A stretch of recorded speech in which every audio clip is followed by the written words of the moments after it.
Au XIXe siècle, des théories présentées comme scientifiques affirment l'existence de hiérarchies raciales. On parle alors de races supérieures, qui auraient la mission de civiliser des races inférieures.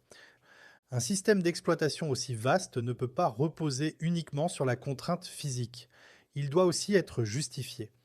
Au fil des siècles, ces discours rendent possible une violence qui serait difficilement acceptable au sein des sociétés européennes.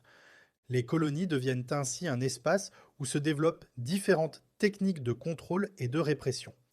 Les camps de concentration apparaissent d'abord hors d'Europe.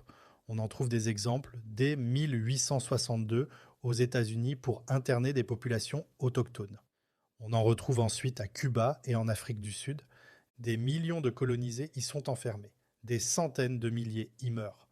Dans d'autres contextes coloniaux, la logique d'exploitation atteint une brutalité extrême. Au Congo, sous la domination du roi Léopold II et de sociétés concessionnaires cherchant le profit maximal, la population est soumise à un système de travail forcé particulièrement violent. Les estimations évoquent environ 10 millions de morts en 20 ans. La domination coloniale passe également par la destruction des cultures. Au Canada, plus de 130 pensionnats autochtones sont créés. Leur objectif officiel est d'assimiler les enfants autochtones. Dans les faits, ces institutions cherchent à effacer leur langue, leur culture et leurs traditions. Ces pratiques ne sont pas des accidents isolés, elles s'inscrivent dans une logique économique.